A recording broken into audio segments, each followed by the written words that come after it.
Breaking news చూస్తున్నాం. Tamil Nadu CM Vijay కీలక నిర్ణయం తీసుకున్నారు. ఓఎస్డీ రాధన్ పండిట్ వెట్రివేల్ నియామకాన్ని రద్దు చేశారు. ఈ మేరకు తమిళనాడు ప్రభుత్వం ఉత్తర్వులు జారీ చేసింది. విపక్షాల విమర్శలతో ఓఎస్డీ నియామకం రద్దు చేశారు విజయ్.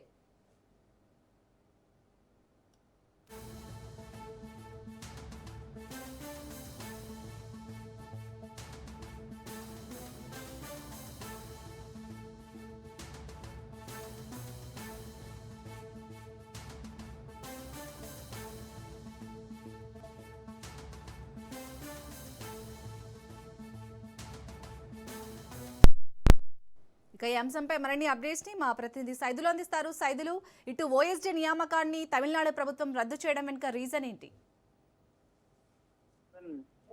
పండిట్ ని తమిళనాడు సీఎం విజయ్ ఓఎస్డీగా నియమించుకోవడంతో పెద్ద ఎత్తున విమర్శలు ఎదుర్కొన్నారు.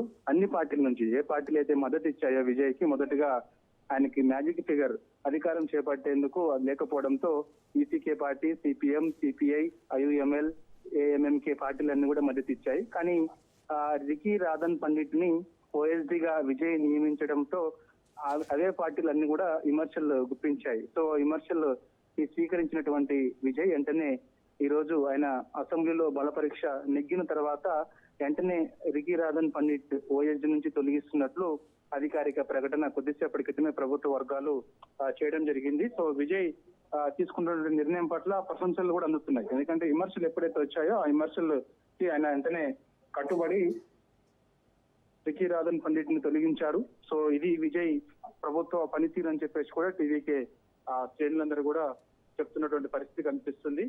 గత 40 ఏళ్లుగా వేద జ్యోతిష్య, న్యూమరాలజీ, సెలబ్రిటీ ఆస్ట్రాలజర్ గా రికీ రాధన్ పండిట్ పనిచేస్తూ ఉన్నారు. గతంలో జయలలితకు కూడా ఆయన సలహాదారుడుగా ఉన్నాడు. 2024లో విజయ్ సీఎం అవుతాడని జోషన్ చెప్పింది కూడా అతనే. తర్వాత టీవీకే పార్టీ పేరు సూచించింది కూడా అతనే.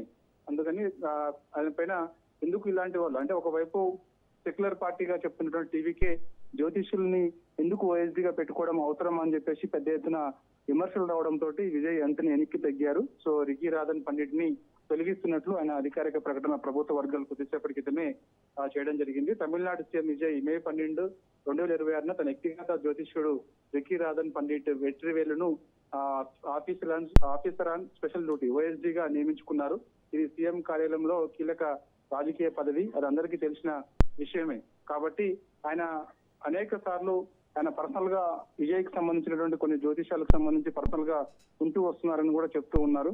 కాబట్టి ఆయన ఓఎస్డీగానే నియమించుకున్న తర్వాతనే పెద్ద ఎత్తున విమర్శలు వచ్చాయని కూడా చెప్తున్నారు. కాబట్టి విమర్శలన్నింటినీ ఆయన స్వీకరించుకున్న తర్వాత వెంటనే రికీ రాధన్ పండిట్ ని తొలగిస్తున్నామని చెప్పేసి కూడా ఆయన చెప్పారు. కాబట్టి సో ఇక ఓఎస్డీగా ఎవరు ఉంటారు అనేది కూడా ఇప్పుడు సర్వత్రా ఆసక్తిగా మారింది. అయితే చూడాలి మరి, ఎందుకంటే ఇప్పటికే అన్ని పార్టీలు ఎవరైతే విజయ్ కి మద్దతు తెలిపాయో ఆ పార్టీలన్నీ కూడా చెప్తూ ఉన్నాయి, ఎట్టి పరిస్థితుల్లో కూడా జ్యోతిష్ లాంటి వ్యక్తులు ఓఎస్డీలుగా పనిచేయకూడదు. అలా పనిచేసినప్పుడు మరి సెక్యులర్ గా చెప్పుకుంటున్నటువంటి పార్టీ జ్యోతిష్యం పెట్టుకోవడం ఏంటనే కూడా విమర్శలు వస్తున్నాయి. కాబట్టి సో సెక్యులర్ భావజాలు ఉన్నటువంటి వ్యక్తులు మాత్రమే ఓఎస్డీగా నియమించుకోవాలని చెప్పేసి కూడా చెప్తున్నటువంటి పరిస్థితి కనిపిస్తుంది. కాబట్టి సార్ సెక్యులర్ భావజాలు ఉన్న వాళ్ళని పెట్టుకుంటారా లేకపోతే వేరే వాళ్ళని పెట్టుకుంటారో తెలియదు. కానీ సో రికీ రాధన్ పండిట్ ని మాత్రం పెట్టుకోవడం వల్ల పెద్ద ఎత్తున విమర్శలు వచ్చాయి. కానీ వెంటనే తొలగించుకోవడం మాత్రం కూడా విజయ్ ఆ పనితీరుకి నిదర్శనం అని కూడా చెప్తున్నారు. పాలన పట్ల ఆయనకున్నటువంటి నిబద్ధత ఇదని చెప్పేసి కూడా చాలా మంది కొనియాడుతున్నారు.